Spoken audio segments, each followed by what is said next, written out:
Maiduguri residents flock back as flood waters recede. Panic grips Zamfara community as timeline for given by bandit over 30 million naira levy elapses on Wednesday. The NCDC has confirmed 8 new mpox cases, warns of looming outbreak.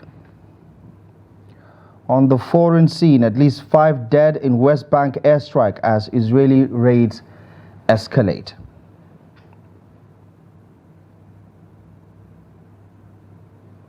Good evening and welcome to Trust TV's News Hour. My name is Abdullahi Ahmed.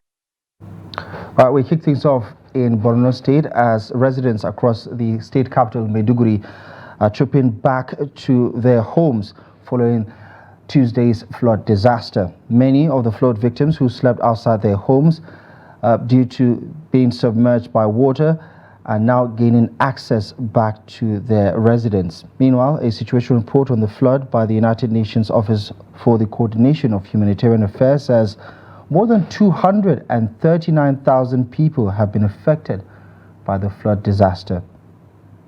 The floods have forced some of the affected persons to move to the Muna IDP camp, which was already hosting over 50,000 internally displaced persons. The flood incident has affected communication, power and water supply in most parts of Maiduguri.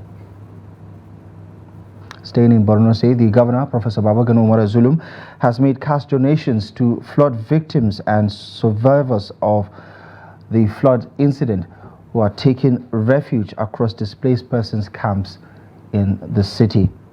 The governor's visit was first at the Bakassi camp where thousands of flood victims are taking refuge. He also supervised the donation of cash to families affected by the disaster. The governor made similar donations to Yarwa School where victims are camping and also toured flood-affected locations along the Shehu Palace, Post Office and the State Secretariat which were still heavily flooded as at the time of the governor's visit.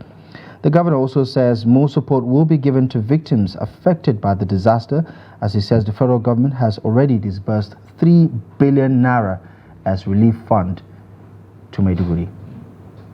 So this morning what we are here is to distribute the sum of 10,000 naira to each and every heads of household that are affected by floods. And I also want to inform you that a few days ago, luckily enough, we received 3 billion naira from the federal government as flood intervention fund. So we are using this fund to support the communities that are affected by the flood. But inshallah, we shall come as early as possible to give them food items, especially rice and other support needed, to cushion the immediate effect. Then, as soon as the flood recedes in their own area, then government will take their data and then we will see how we shall provide them with medium and long-term sustainable solution. If you can remember a few years ago when I was sworn in as the governor of Borno State, I followed all this route and I asked people to bucket on the waterways. But unfortunately, people don't heed to our own advice. People build homes right inside waterways.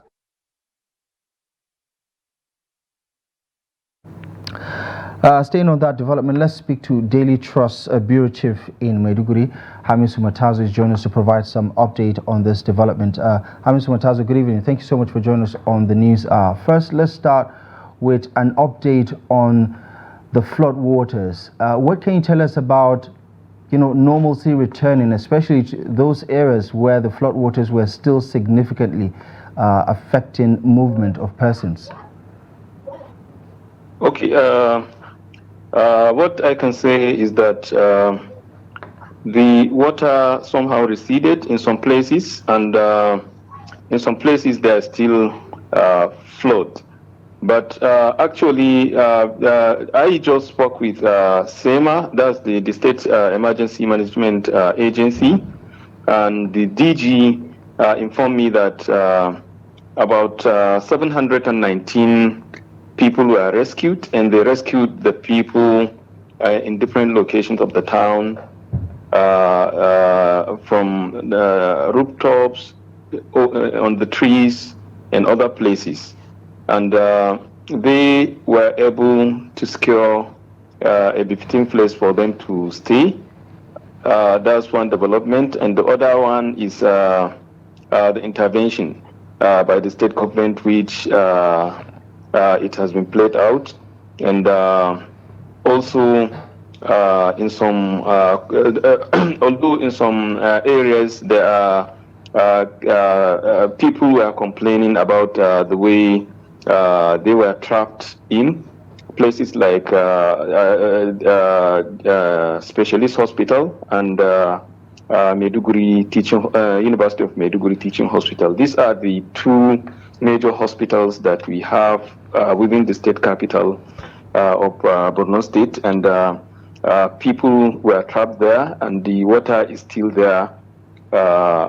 People, the relatives of the patients could not access them, and they were complaining about some basic things that they needed, like food, and though they have been gotten, but not as as expected for them to have. Yeah. Then. So yeah, yes. just on that point, before you move on, Hamisu Matazu, let's talk about the scale of the intervention, and what can you tell us about the situation in those camps? Because we saw the governor visit some of the camps, but what can you tell us about the scale of the intervention and whether or not is enough to actually help the people in need?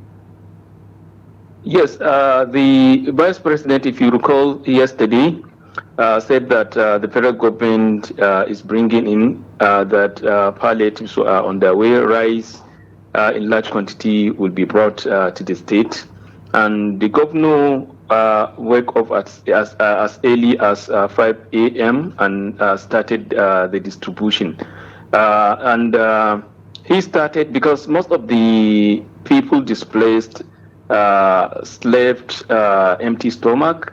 So the first intervention they made was cook fast food, bread, and some cooked food. Then with the cash given to them, 10,000 each, to maybe find something to eat, and food, raw food, according to him, will be given to them, distributed to them later in the day, which I don't know, maybe it has been supplied. Then, camps in Maiduguri are many, and the number of people within each camp is overwhelming. So, and this is the governor that usually want to do it himself. Because I followed them to about 2-3 camps, which he flagged up the distribution, but he will make sure that he have gone halfway or cover a very large number before he leave. And based on what I understand, today also he went to Gambaru, one of the area where water encircled them. They were trapped, and he was able to access some part of the area to make the assessment.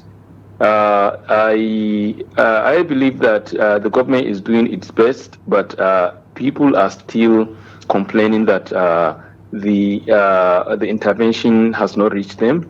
Places like around the Lagos Bridge, in the Gonge area, some of the people are lamenting. Then even in the hospital, in the 2 hospitals, some of them are saying that they still need help from the government.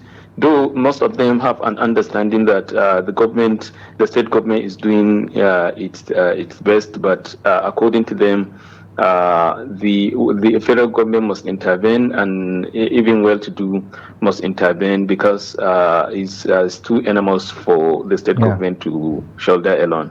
Okay. Hamisu Matazu, thank you so much for the update. We're going to have to leave it here for now, but I believe we will circle back when there is a lot more developments to unpack. Thank you so much for joining us on the News Hour. Thank you. Hamisu Matazu there, Bureau Chief of Daily Trust, providing an update on developments in Maiduguri in the aftermath of Tuesday's flooding. To Adamawa State, where the state government has issued a fresh flood warning following an alert by the Nigerian Meteorological Agency urging residents in flood-prone areas to relocate to safer grounds immediately. The Commissioner for Information and Strategy, James Ilya, announced this during a briefing after the 14th State Executive Council meeting chaired by the Governor, Ahmadu Umaru, at the Government House in Yola. NAMED's forecast predicts 3 days of heavy rains starting September 16, with potential flooding expected in Madagali, Mubi South, Shelling, Demsa, Numan, and Yola local government area. In response, the Council has directed commissioners to return to their respective areas to raise awareness on flood risks and safety measures. Additionally, the Council also approved the extension of the Samunaka water drainage project and the transfer of the upgraded Mubi General Hospital to the Federal Medical Center. The people of Adamawa State and the affected local government should get prepared, most especially from the 16th of September, and go to the safer land, whereby their lives and their properties will be saved. The Adamawa State government today, at its sitting also, has approved the award of contract for the extension of the completed Samunaka stormwater drainage from FGGC fence to behind Air Force Comprehensive Secondary School, Yola, for the completion period of 6 months, with the total contract sum of 3,942,989 naira 33 kobo. The contractors are Tractor Nigeria Limited,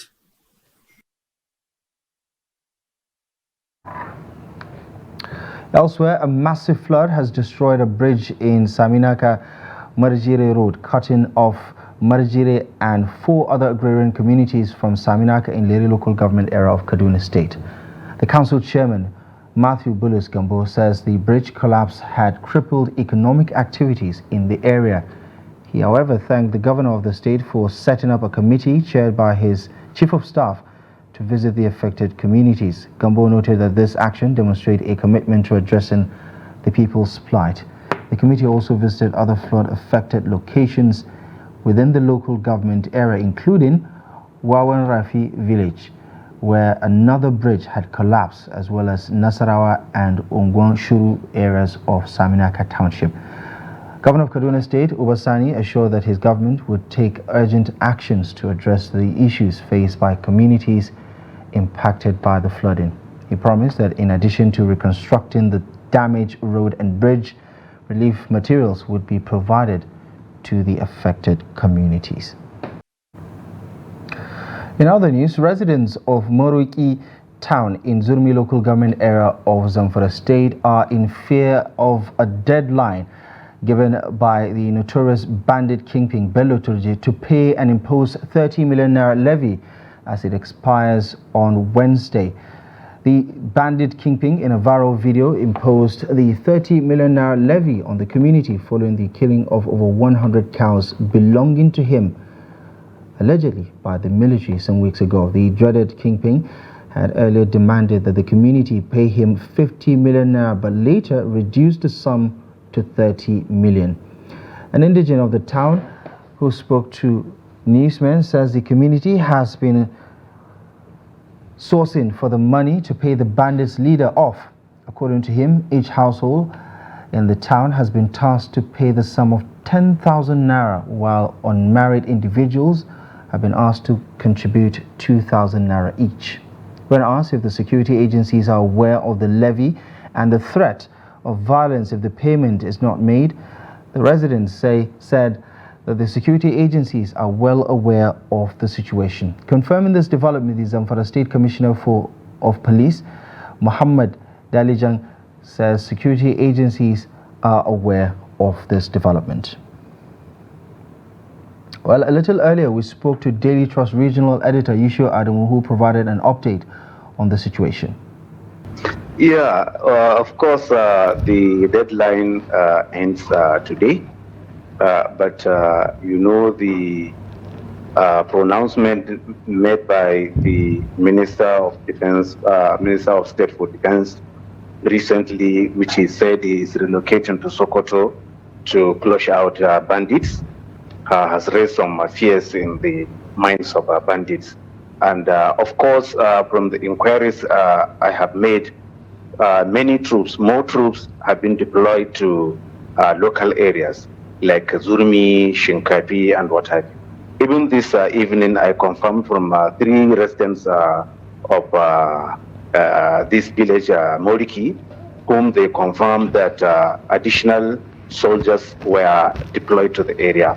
And beside the soldiers, the state government also sent more personnel of the Community Protection Guard, that is a state-owned security outfit.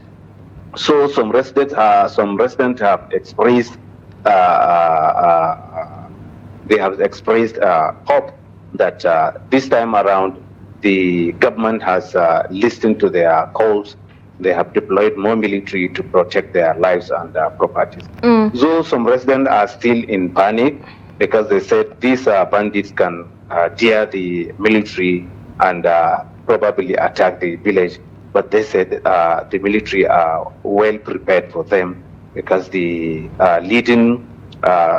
team leader of the military has given them assurance that they are more than ever ready to face the bandits that dare them to come and attack the Morik community. Okay, Yusha, I don't know if you have had a one-on-one conversation with members of these communities. We're hearing that households are asked to pay 10,000 naira and unmarried individuals to pay 2,000 naira. Well, how would you say the compliance of this payment has been? With the recent economic hardship? Well, some of the people that I have spoken with them, sincerely speaking, none of them told me that there was arrangement for each and individual household to pay certain amount. Well, some of them have said that they have not paid the money, but some portion of the community have started gathering money, but they don't know how they gathered, whether through individual or household or what have you. I know you stated earlier that there are still fears among members of this community, but if today passes, what do you think it may likely happen? Well, if the bandits dare the government or the security personnel, of course they will attempt to attack the village or community. But the presence of soldiers and other security personnel, I can assure you that yes, they can face the bandits. So probably there would be an encounter between the bandits and the security personnel.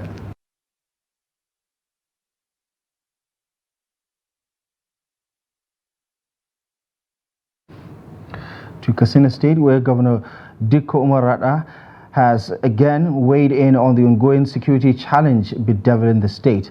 Speaking during an interview, Radda specifically said only 32 police officers are patrolling one local government area in the state. The governor, who didn't state which of the local government areas is affected, says it comprises 10 wards and well over 200 villages. According to the governor, among the 32 officers, only 9 guns are available, with just 5 operational. Katsina State has been under severe attacks by bandits. Some days ago, the governor called on the people of the state to adopt proactive measures to protect themselves against bandit attacks. Yanzu na gaya maka a cikin garin Katsina State akwai local government ɗin da take da ɗan sanda 32, sannan kuma bindigar su guda 9 ce, sannan mai kyau wadda ake ce ma serviceable guda 5 ce. Yanzu don girman Allah, local government ɗin da ke da ward 10 da ƙauyuka sun kusa 200 ko 300, ya za a ɗan sanda 32 ya tsare su. The chairman, National Association of Nigerian Nurses and Midwives, Kaduna State Chapter, Ishaku Yakubu, has condemned the recent abduction of health workers in Kuyello, a village in the troubled Birnin-Gwari local government area of the state. The chairman says it is unfortunate that the medical and health workers were abducted while saving the lives of the people in the remote community. Here's Trust TV's Bello Musa with more on the story. The abduction of patients and health workers by bandits who invaded a hospital at Kuyello, a rural community in Birnin-Gwari local government area, comes a little over 24 hours after an incident of kidnapping and killing of locals was also recorded at Kalla community in Kajuru local government area of Kaduna State. According to the Kaduna State chapter of the Association of Nurses and Midwives, the ugly event is a threat to health workers, especially in the rural community. But in a situation where, one, the health facility is not secured, the health worker himself will be afraid to go there. In fact, even the patients too are afraid to go to some health facilities, especially the primary health care centers that are in the communities. So one, if the patient is afraid to go, health is affected. People will not seek for help. So it's a major problem. Secondly, the healthcare worker that is supposed to go and provide the health is also afraid to go there. Other stakeholders and residents of Kaduna are also expressing concern with the lingering insecurity in Kaduna and the North in general, calling for more synergy between the security agencies to tackle the menace. We keep on seeing no efforts. What we see is a continued insurgency, abduction, kidnapping, killings. We need to believe that we are all one in Nigeria. So Nigeria is a single country, and we all have a common interest, which our common interest is the whole country should be at peace. For us to achieve progress in this country, we must have that unity, keeping all tribes aside, being Nigerians first before being from any other region. Opinions. We will work with the private sector. We will work with the press. We will work with everybody, the elite. This is an existential condition that affects all of us, and we need to approach it from that perspective. Everyone is a stakeholder. Besides Kuyello health workers who are now in the hands of the bandit, Dr. Ganiat Popola of the National Eye Care Center Kaduna is still in captivity months after she was kidnapped at her residence at the staff quarters. Bello Musa, Cross TV News Kaduna. Justice Emeka Nwite of the Federal High Court in Abuja on Wednesday granted 10 bad governance protesters who were arrested and detained for treason, among others, bail in the sum of 10 million naira each and one surety in like sum. While delivering the ruling, the trial judge held that Nigeria's criminal justice system has its stipulations for the prosecutor and the defendant. Justice Nwite agreed with the argument of the first, second and fourth defendants, counsel Abubakar Marshal, that anybody charged with a criminal offense must be presumed innocent until proven guilty.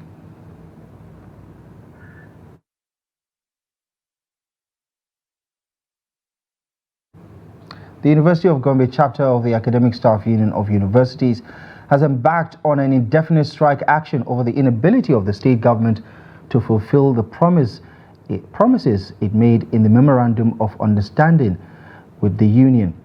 The Memorandum of Understanding, or Agreement rather, which was signed back in 2021, agreed that the state government will increase the university's funding and academic allowances and adjustment of the 30,000 naira minimum wage, among many other demands by the union. Hassan Kohli has more. Briefing the newsmen on Wednesday, the chairman, Academic Staff Union of the University's Gombe State University chapter, Suleiman Jauro, faulted the state government for its inability to fulfill the promise made during the 2021 confrontation with the union. According to the union, the government's negligence has forced it to embark on an internal strike, as it has been approved by the union's National Executive Council. The union said departments were introducing additional fees for the students to cover fund deficits, saying it will not allow the development to continue. The Congress of the Academic Staff Union of Universities, Gombe State University, branch has been forced to take a painful but avoidable decision today, having secured the permission of the National Executive Council of the Union to proceed on a total, comprehensive, and indefinite strike action with immediate effect. This decision was taken by the branch in order to press home her demands to the university and the government of Gombe State to show serious commitment towards addressing the teaching and learning conditions in the university. Following the signing into law of the 30,000 Naira minimum wage, the National Salaries, Incomes and Wages Commission released a CONWAS 2 table for academic staff in Nigerian universities effective from April 2019. The union presented the table to the university administration for implementation. The university has, however, failed to implement leaving workers in the university with the outdated salary table of 2012. Starting and implementing the promotion exercise on time, responding to the recent approval of over 200 million naira by the state government to settle the promotion arrangements of the university lecturers. The chairman said it was just a story and they have not yet received any payment, insisting that the government must honor all promises before they will reopen the university. So, luckily enough, the media people, you are the ones who have published that story. And for us, we also read it as a story on the pages of newspaper, accumulated from 2020 till date. Backlog of EAS have not been paid from 2015-16 session till date. And for us as a union, government is government. Government being run on the pockets of students due to shortage of funds. Paucity of fund is what is responsible. And had it mean the government has honored the funding aspect of the Memorandum of Understanding or action that we have signed with them in 2021, by now all these issues would not have arisen. The union appealed to students as well as their guardians to bear with them in this regard, saying the issues on the ground are important. That is why the union is embarking on strike for the first time since it was created 20 years ago. From Gombe, Hassan Koli reporting for Trust TV. Now, the Chairman, House of Representatives Committee on Safety Standards and Regulations, Suleiman Abubakar Gumi, says safety in the Nigeria electricity sector cannot be compromised. He said this during the Nigeria Electricity Supply Industry Safety Conference at the National Assembly Complex in Abuja. The committee said it would collaborate with the Association for Public Policy Analysis and other stakeholders working in the sector to organize the conference. He said despite efforts by the federal government to address issues of safety in the sector, the problems still persist. These problems, according to the lawmaker, include vandalism, theft, installation of electricity by theft, as well as installation of electricity by non-licensed electrical installers, production, marketing and use of substandard electrical materials, among many others. He also said the situation calls for enforcement of laws and policies to strengthen and enhance safety standards and regulations. Like I said, it is a collective effort. One organization cannot. If SON allows substandard cables to come in, it's not necessary NEMSA would know. But LECAN people that are at the end, that are the end users would always know that this is substandard products. Now, are they speaking with NEMSA? Are they reporting cases to NEMSA, or are they just applying them and use on clients that don't even know what is genuine or not? Now, this is designed to address that. We want all the stakeholders to be speaking to one another, and they have to learn to speak to one another. I think this should be a fallout of the conference, by the grace of God. Yeah. You're watching the news hour on Trust TV. Still to come. Stakeholders canvass for patriotism to reposition Nigeria's political fortunes. More on this and many more stories up ahead in just a moment. Join us again.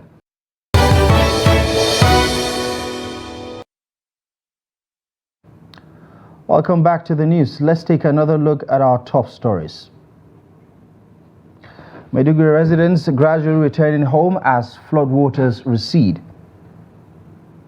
Panic grips Zamfara community as deadline elapses given by bandit leader over 30 million naira levy.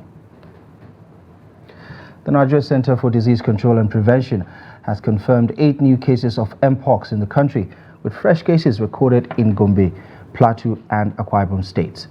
At a press briefing in Abuja, the Director General of the NCDC, Jide Idris, says so far 67 cases have been confirmed across 23 states and the FCT out of 1,031 suspected cases from 35 states and the FCT. On cholera, the agency says it has recorded 141 suspected cases, 1 death, and a case rate of 0.7% fatality in Katsina, Sokoto, in Katsina, Lagos, Kano, Jigawa, and Adamawa State. So far, 216 deaths have been recorded from a total of 7,663 suspected cases in the country. Although the Director General hinted of a decline in the number of cholera-related cases, he says more cases will break in the coming weeks due to flooding in parts of the country. As Nigeria continues to battle economic challenges such as high inflation, foreign exchange rate volatility, and others that threaten its growth and stability, many believe that a key contributor to this economic situation is, or rather has been identified in the erosion of values and a lack of patriotism by both leaders and the citizenry. According to this set of Nigerians, value reorientation, which entails deliberately redirecting the attitudes and belief systems of Nigerians towards embracing the virtues of patriotism, will help enable the country build a pro-Nigeria leadership system. Here's Noel Sampson with more on this.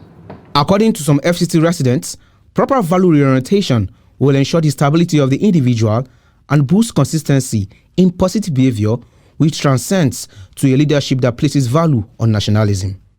While identifying the most appropriate gap to target the reorientation campaign, these residents believe that it is not too late for Nigerians to retrace her steps.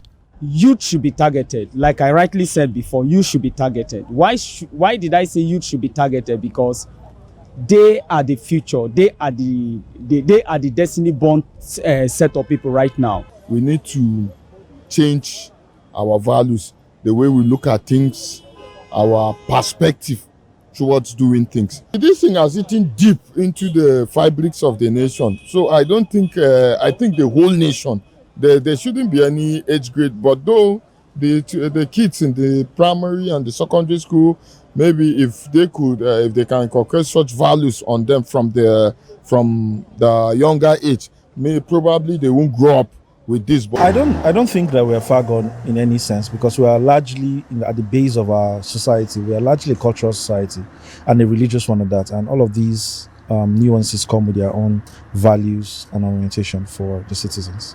Across all board, you can't, there's no one strategy fits all, but value orientation has to be across all board, from your playpen age all the way down to your adulthood, or to a way older age actually. So we can't say that this is the age grade per se, but it is very, very important that the NOA, for example, understands that there is a way to communicate with children, there's a way to communicate with adolescents, and there are ways to communicate with adults, and there are ways to communicate with the aged people as well. So I think if we put all of these nuances into consideration, it becomes a bit easier for us to find ways to communicate with people. The National Orientation Agency, meanwhile, says it has been strategizing on the best approach that will ensure that everyone is taken along in the value reorientation process in order to make Nigeria a better place for all. NOA is undergoing a significant restructuring and demonstrating its adaptability to the changing population landscape. Nigeria had a more balanced demographic during the MAMSA.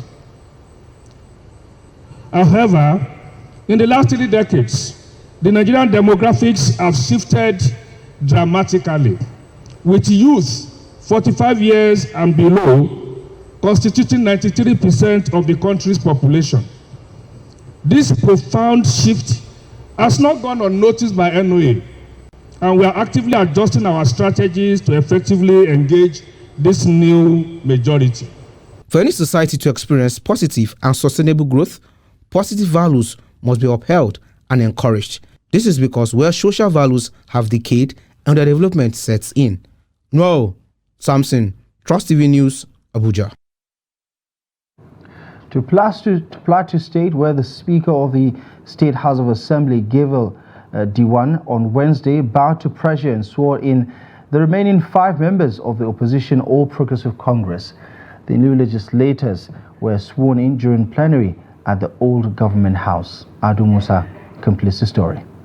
The legislators were among the 16 lawmakers who were declared winners by the appeal court in November last year, but were refused swearing in by the Speaker, who claimed he was in receipt of a court order directing him to put their inauguration on hold, pending the determination of hearing on the matter. The affected members had earlier accused the Speaker of forcing them to sign undated forms as a condition for being sworn in, but they were reportedly refused to sign in the forms, a development that delayed their swearing in. Daily Trust had reported on Monday last week how former Governor Simon Lalong and other members of his party condemned the Speaker's refusal to swear in their members, accusing the Speaker of acting the script of Governor Caleb Mutfwang, an allegation that the state government had severally denied. Nothing strange happened. All that happens today is the fact that we just swear in our new members elect, and that's all. And as you know, we were having existing vacancy of 5 seats of the 5 existing constituencies that made up the 24 constituency of Plateau State. And it is a non-fact that it is constitutional that those constituencies must have to be occupied. The little delay was the fact that the other bureaucratic processes were not being done. And as you know, we're on recess, but to show how committed we are as Parliament, how dedicated we are about the representation of people. When I was communicated yesterday that all need to be done has been done, and their names were forwarded to me, I immediately called my members, and to God be the glory, all my members of large and were here today. As you can see, every member was in the chamber, except only 1 out of the 19, and we have sworn in, and by God's grace, the 24 constituencies are occupied. So we're all happy, as you can see in the chamber, everybody's happy. One of the newly sworn-in members said he would work with other members of the House to move the state forward. Robust and rich legislation to support the work of development on the plateau. The role of the legislature is actually to provide law and oversight to continue to support the policies of government so as to deliver to the expectations and aspirations of the people of the plateau.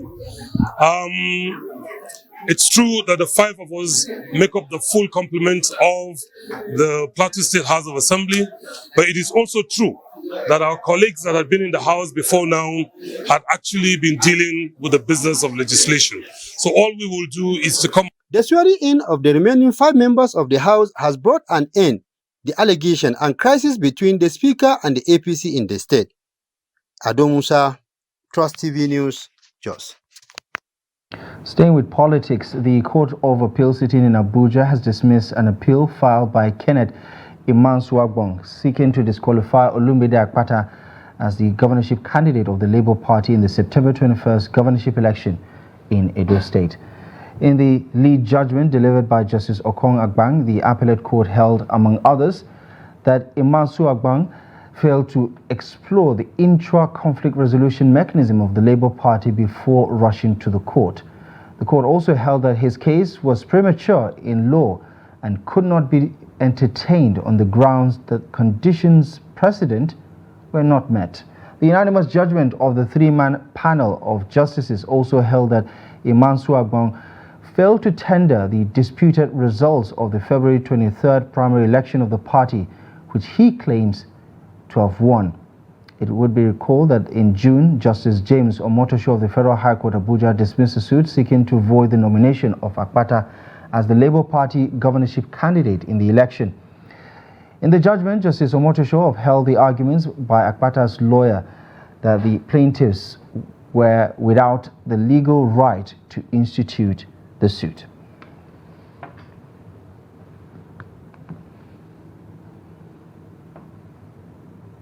Staying with the forthcoming governorship election in Edo State, the Edo State governor and leader of the People's Democratic Party, Godwin Obaseki, has indicated that the PDP may not sign the peace accord on the grounds that the agency, the police responsible for enforcing the law, are partial through their actions, which they have shown in acting in the interest of the All Progressive Congress by waging a war against the PDP in the state. So, Excellency, the purpose of the Peace Committee coming to Edo State is, I'm sure you must be aware, there is going to be a signing of peace accord between the gubernatorial candidates and the parties. That is to ensure that there is no mudslinging during the campaign, and then we accept the results as long as it is free and fair. And also, if there is any misgivings, the court should be abide time. You were here in 2020. Very heated elections. As you know, this is an off-cycle election, and there's a lot of attention. But unlike 2020, I'm very worried. Very, very worried. Because from the developments and where we are today, I think my party met yesterday and we're not likely to sign this agreement. The person who is supposed to enforce peace, the peace accord, is now an active participant in creating a destructive environment. We've had situations where, from the Inspector General's office, there are armed gangs of policemen who have come into Edo State to just invade, arrest, and take away PDP members. As we speak, there are about 10 in detention in Abuja without trial. 2 days ago, they came to pick up a local government chairman. This man, this chairman was going back home. He was attacked and shot at. And the police, he reported, and the police said he should come to give evidence. He came, they arrested him.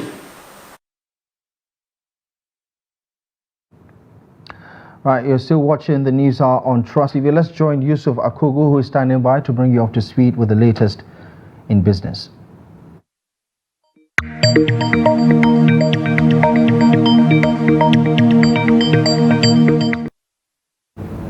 Time for some business stories. Nigerian company income tax rose by 151% in the second quarter of 2024, driven by the federal government collection drive.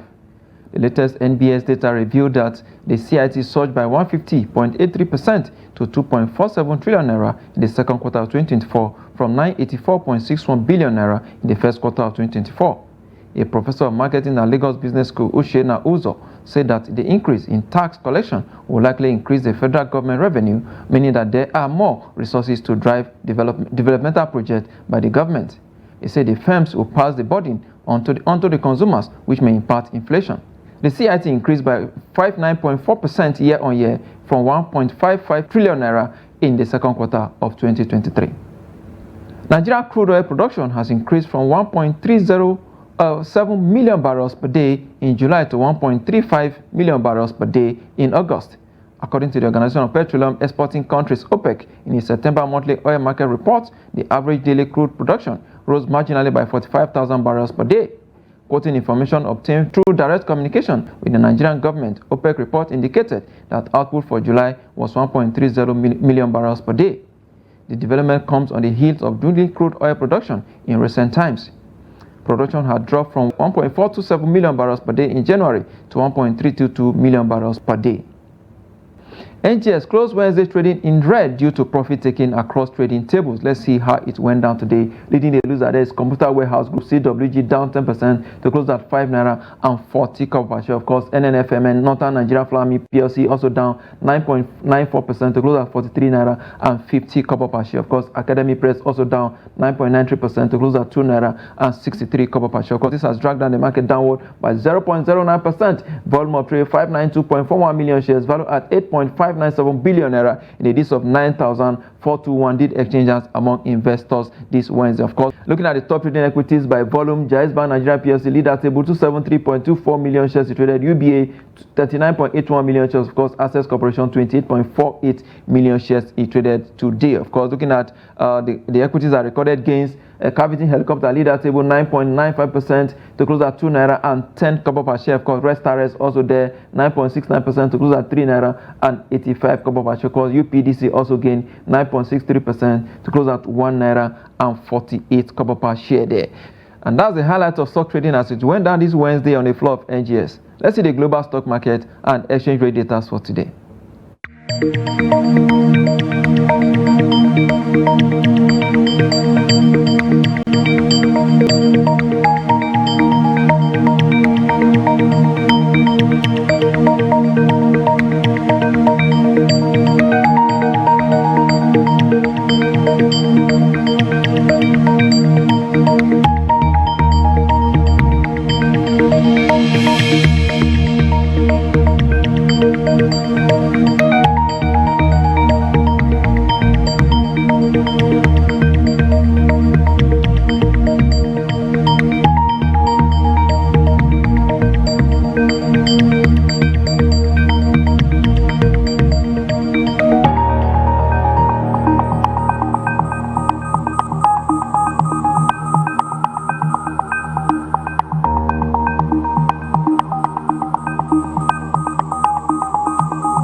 Oil prices steady on Wednesday, pairing some of the previous day's losses as a drop in U.S. crude inventories and concern about Hurricane Francine disrupting U.S. output countered concerns about weak global demand. At the London market, Brent crude sells for $70 per barrel. For the pay basket, price drops to $71 per barrel. And that's business. I am Yusuf Akogun.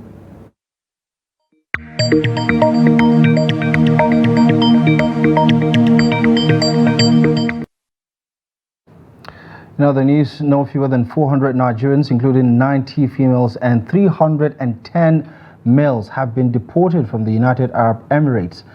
They were received at the Nnamdi Azikiwe International Airport, Abuja, by the officials of the National Security Advisor alongside the National Commission for Refugees, Migrants and Internally Displaced Persons, as well as the National Agency for the Prohibition of Trafficking in Persons, the National Emergency Management Agency and other stakeholders. The deportees who arrived at the Nnamdi Azikiwe International Airport on Friday at 7 p.m. through the Pilgrims Wing of the airport were received by the federal government officials led by NEMA personnel. 264 Nigerian passengers were notified that their visas had been cancelled when they landed at the King Abdulaziz International Airport, a Hajj terminal in Jeddah, on Monday, 13th November 2023. The federal government of Nigeria has called for calm over the deportation proceedings. On the international scene, an Israeli airstrike on Wednesday killed at least 5 persons in the West Bank city of Tubas, according to Palestinian emergency services, as Israeli security forces continue an extended operation that the military says targeted Iranian-backed militia groups. The Palestinian Red Crescent said rescue crews had recovered 5 bodies at the site and had transferred them to the hospital. The Israeli military confirmed the strike, which it said had hit an armed militant group, but gave no further details. Entrances and exits from Tubas were sealed off, and Israeli military vehicles, including road diggers and armored personnel carriers, who could be seen moving through the city close to the border with Jordan at the northern end of the West Bank. Heavy clashes between Israeli forces and Palestinian fighters have been reported, while streets and infrastructure in all 3 cities have suffered extensive damage as Israeli forces have dug up roads and targeted militant bases. On Tuesday, a Palestinian man and woman were killed during an Israeli raid on Tulkarm, Palestinian health authorities said in a statement.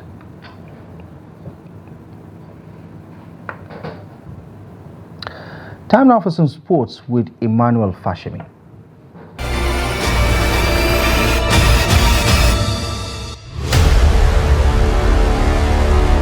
Yoshi Abuja Schools Football Tournament, organized by Yoshi Football Academy based in the Middle East, where talents are nurtured, exposed, and taught how to combine education and sports. During the draws for the competition, sporting director of the academy, Coach Marcelo Anyau, said the idea is to engage schools to identify football talents. They said all work, no play, make Jack a dull boy. So in that case, you can agree with 100% that the parents want their kids to study and the kids want to play. So we want to marry the whole thing together. On his part, the convener, Ahmed Gendam, said the competition is to give back to the society and also give opportunity to students who want to take football as a career. Well, it's something that I've been dreaming of. I wanted to have this opportunity growing up. Football is something I love so much, but unfortunately I wasn't able to get this opportunity. But now that I'm older and I have this privilege in my hand to give it back, we decided, you know what, we want to take it back and also help in the grassroots development. This is part of grassroots development. Competition is key in ensuring that we have the right grassroots development. That is the reason we're coming back and giving back to the society. Some of the school's coaches told Trust TV what they make of the tournament. It's a great opportunity, and last year I was part of the coaches in the Yoshi Football Academy. In fact, when I saw the invitation to my school, I quickly told my director that we must attend. And today in the training, the boys are ready. In fact, almost all of them have, bought their boots and everybody is shining, they're expectant. So the spirit is high and the mentality is high also to participate. It's going to be a great performance for them and platform. This project is a very, very good one. It's a very applaudable one. So please, if they can kind of like provide a scholarship or an avenue whereby the kids, those that win, can actually be exposed to international community. Either maybe like the internationals, maybe like outside, maybe like to England, London, and all of that. But they will get more exposure and they will gain more experience. With that will really help to improve the sport in Abuja and Nigeria at large. Because of the interest of football that the kids and the passion the kids are having for football, we've been able to discover that one of the areas that they have their talents the more is football. 16 teams will take part in the tournament, with 4 groups comprising 4 teams each, with the top 2 teams advancing to the knockout stage. The competition is a one-day event built to hold at the AstroTurf Arena, Wuse Zone 5, Abuja. And that is Sports News. I am Emmanuel Fashini.